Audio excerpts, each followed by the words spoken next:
আনন্দ সকালে ফিরে এলাম বিরতির পর। আরজিকর কাণ্ডে প্রথমবার মুখ্যমন্ত্রী মমতা বন্দ্যোপাধ্যায়ের পদত্যাগ দাবি করলেন নিহত চিকিৎসকের মা বাবা।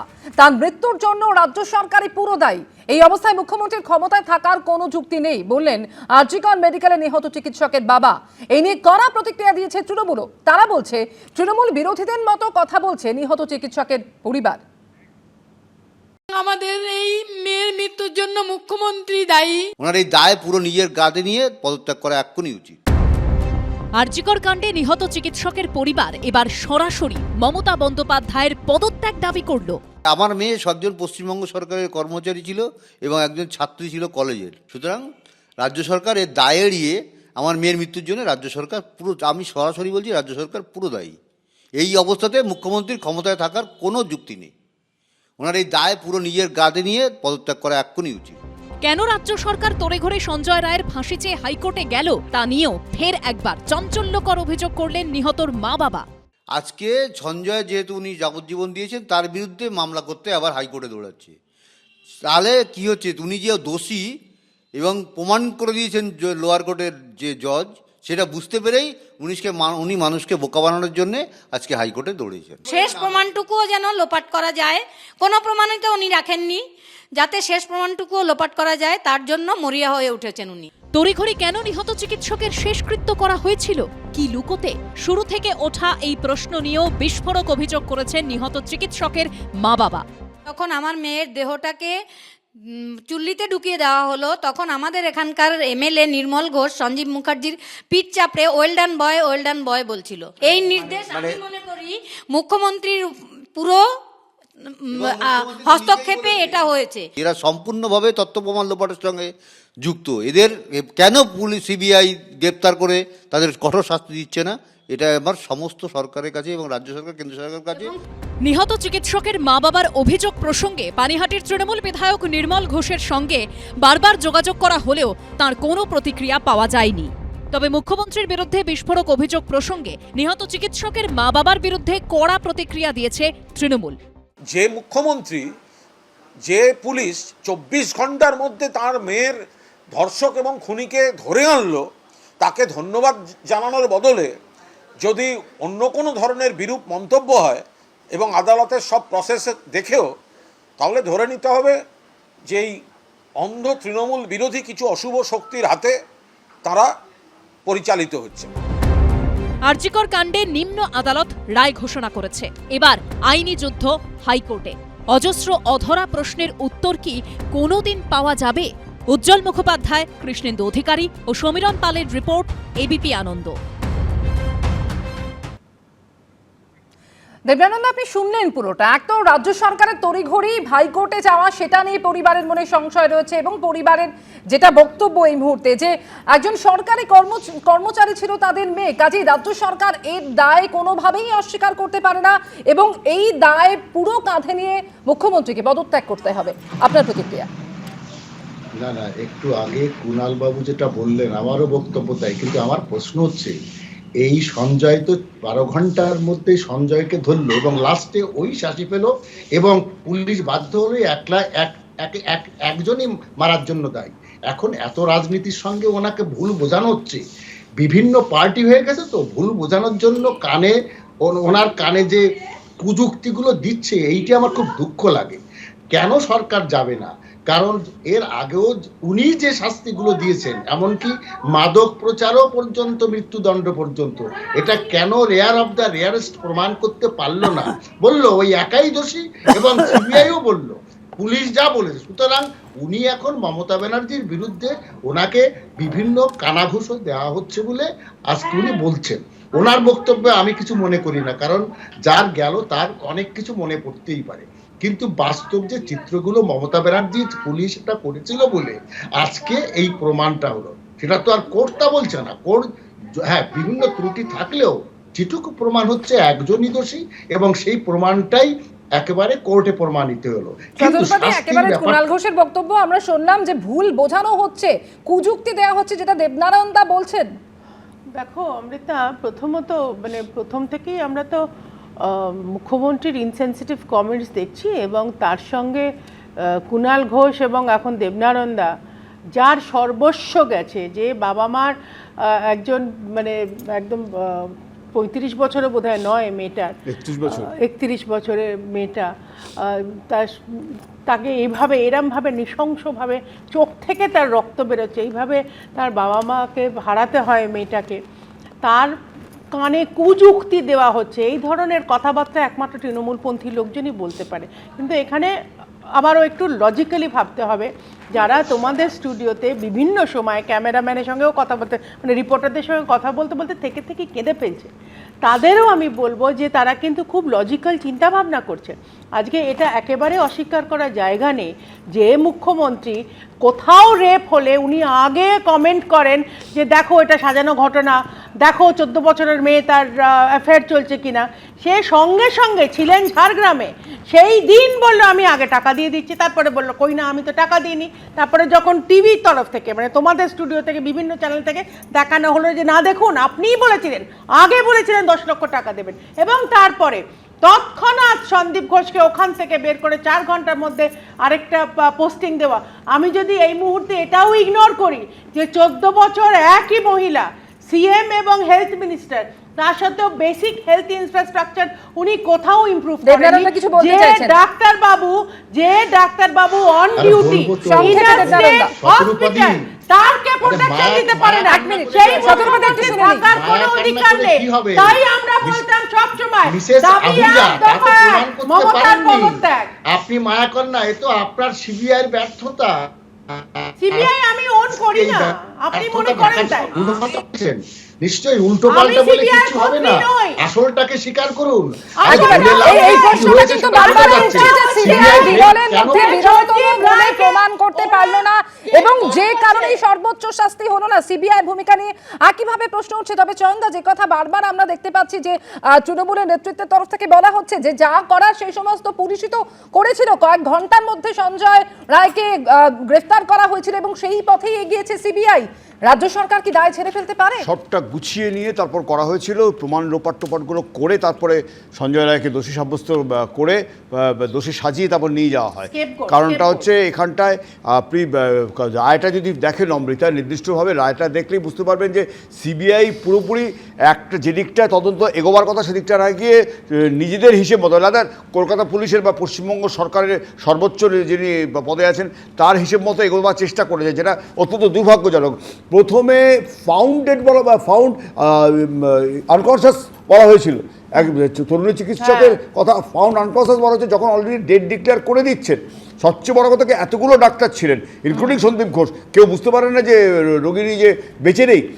এই জায়গাটা তার খুব পরিষ্কার, কিন্তু সন্দেহের জায়গা তৈরি করছে। তার কারণ আরজিকর কাণ্ডে আমরা দেখেছি একেবারে শুরু থেকে প্রশ্নের মুখে হাসপাতাল এবং হাসপাতালের তৎকালীন অধ্যক্ষ সন্দীপ ঘোষের ভূমিকা।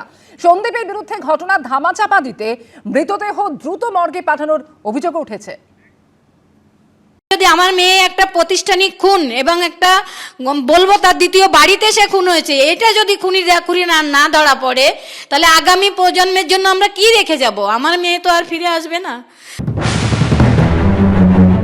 কলকাতায় আরজিকর মেডিকেলের মতো প্রথিতযশা কলেজে চিকিৎসককে ধর্ষণ করে খুন, অসংখ্য প্রশ্ন ও অভিযোগে বিদ্ধ কলেজেরই তৎকালীন অধ্যক্ষ সন্দীপ ঘোষ। শিয়ালদা আদালতের নির্দেশ নামাতেও সন্দীপ ঘোষের ভূমিকা নিয়েও নানা প্রশ্ন রয়েছে। রায়ের 32 নম্বর পাতায় উল্লেখ রয়েছে, আরজিকর মেডিকেল কলেজের রেসপিরেটরি মেডিসিনের অ্যাসোসিয়েট প্রফেসর সুমিত তপাদার সাক্ষ্যদানের সময় বলেন, দেহ উদ্ধার হওয়ার পর তিনি সন্দীপ ঘোষকে তড়িঘড়ি ফোন করেন।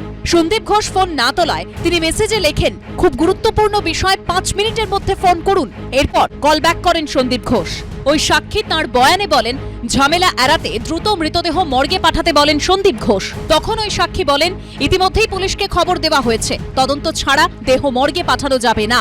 এখানেই প্রশ্ন উঠছে, পূর্ণাঙ্গ তদন্তের আগেই কেন তড়িঘড়ি মৃতদেহ মর্গে পাঠাতে চেয়েছিলেন সন্দীপ ঘোষ? কি লুকোতে?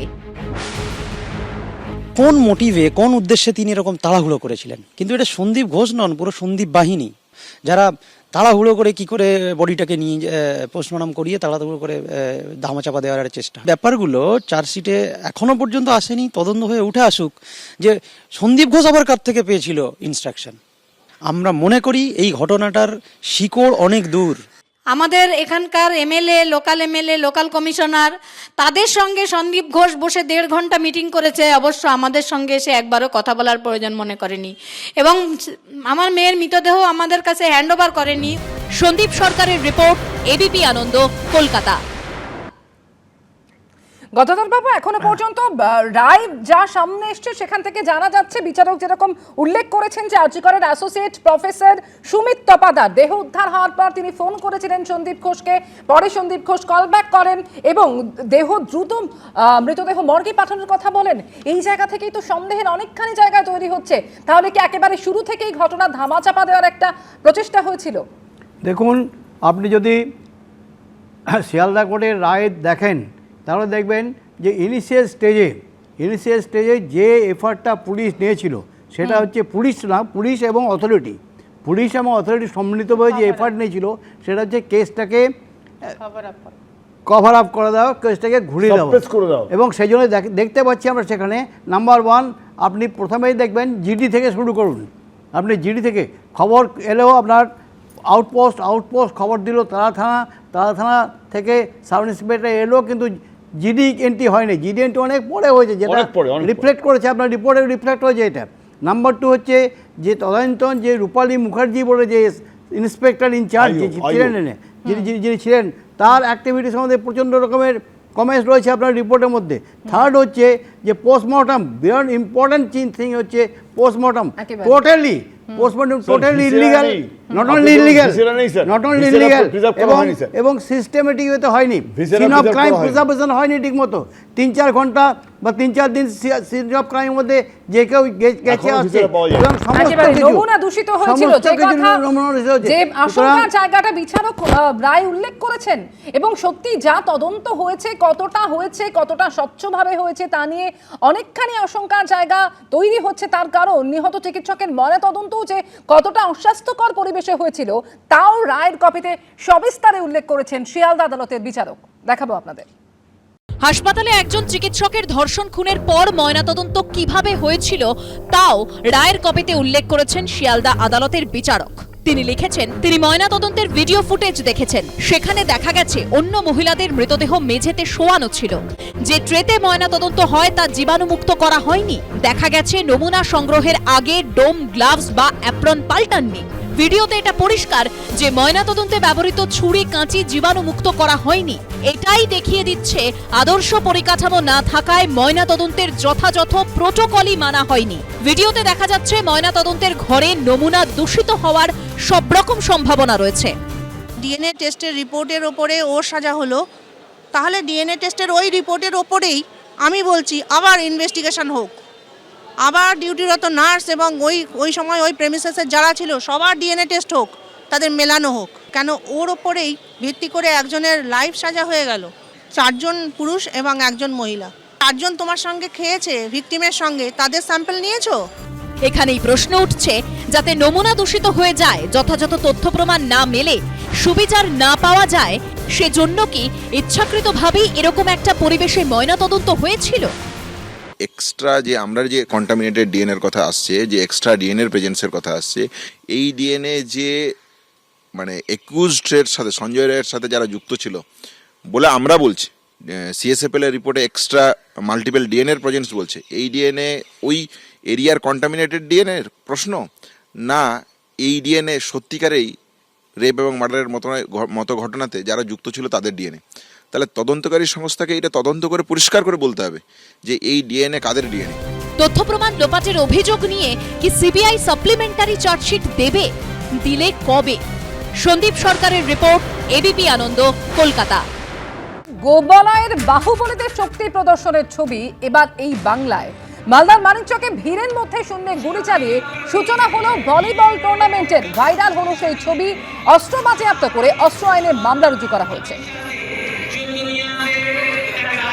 তবে ঘটনার 36 ঘন্টা কেটে গেলেও এখনো পর্যন্ত নাগালের বাইরে অভিযুক্তরা। মালদার মানিকচকের সেই ছবি, ভিড়ের মধ্যে শূন্যে গুলি চালিয়ে এভাবেই সূচনা করা হলো ভলিবল টুর্নামেন্টের।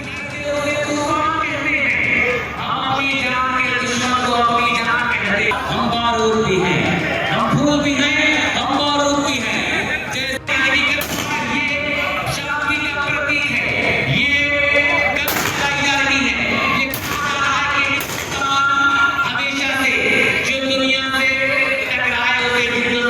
গদাধর বাবু, বাহুবলীদের শক্তি প্রদর্শন এবার এই বাংলার বুকে। এখন প্রশ্ন হলো যে সেই ছবি ইতিমধ্যেই ভাইরাল হয়েছে, একেবারে স্পষ্ট তাদের মুখগুলোও দেখা যাচ্ছে যারা এই ঘটনা ঘটালেন। অস্ত্র বাজেয়াপ্ত করে অস্ত্র আইনে মামলা রুজু করা হলো, কিন্তু এতগুলো ঘন্টা কেটে গেলেও এখনো পর্যন্ত এদের বিরুদ্ধে কোনো ব্যবস্থা নেওয়া সম্ভব হলো না। দেখুন, এটা কিন্তু কমপ্লিটলি ইলিগ্যাল ওয়ার্ক এবং ক্রাইম। কারণ আপনাকে যখন প্রাইভেট লাইসেন্স, আর্মস লাইসেন্স দেওয়া হচ্ছে, কন্ডিশনাল লাইসেন্স কীভাবে করে সেটা আপনার অলরেডি ডিসকাস হয়ে গেছে যে এটা আপনি এভাবে ইউজ করতে পারবেন না।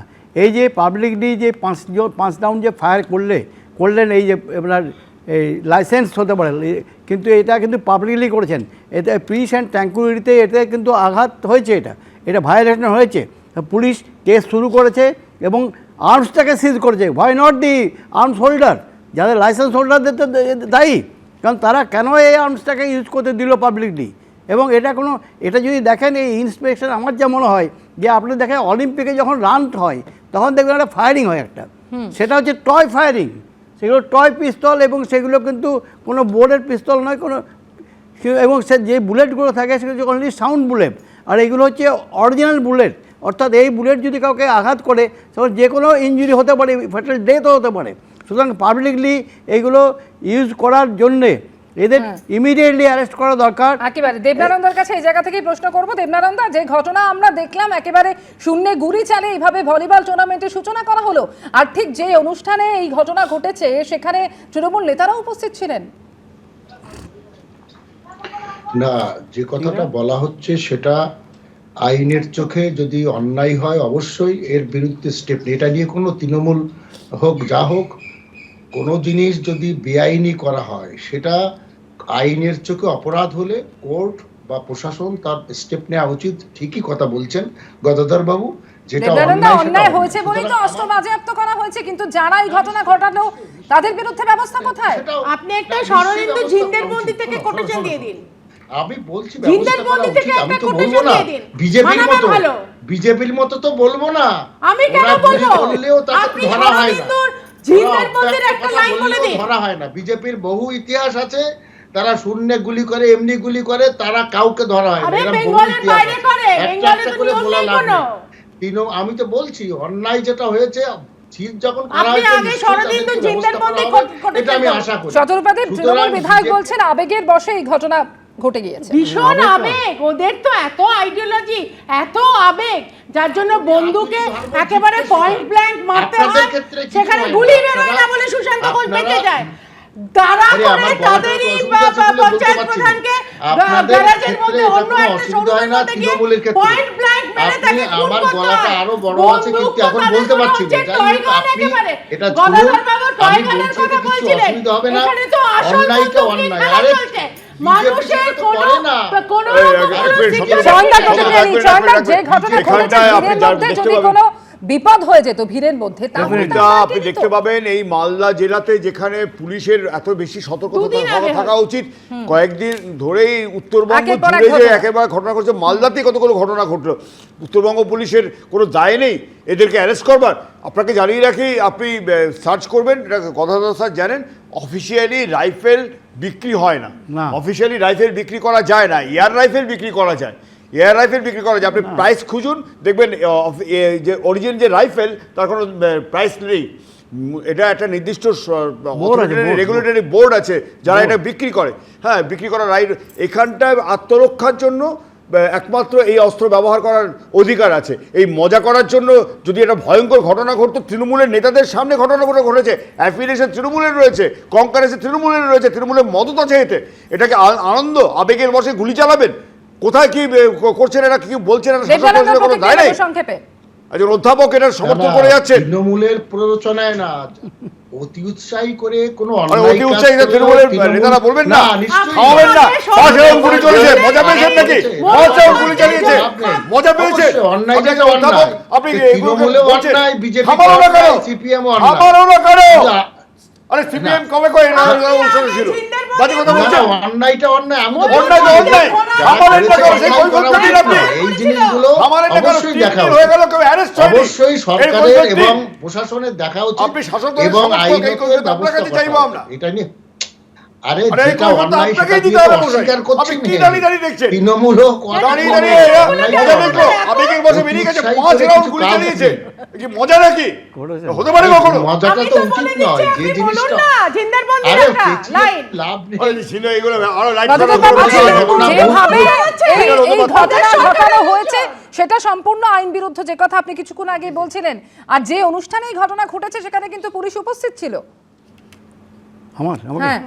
না, এটা কিন্তু পাবলিকলি যে এটা হয়েছে, যে ঘটনাটা ঘটেছে তৃণমূলের যদি মদতে হয়ে থাকে, যাদের বন্দুক যারা ফায়ারিং করেছে তাদের প্রত্যেককে অ্যারেস্ট করা উচিত, ইমিডিয়েটলি অ্যারেস্ট করা উচিত। এবং অ্যারেস্ট করা উচিত না, এবং আইন অনুযায়ী আমাদের আইন রয়েছে এখানে, যে সেই আইন আর্মস অ্যাক্টে তাদের বুক করা উচিত।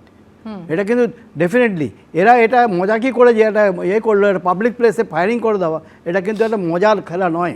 Arms act is very clear.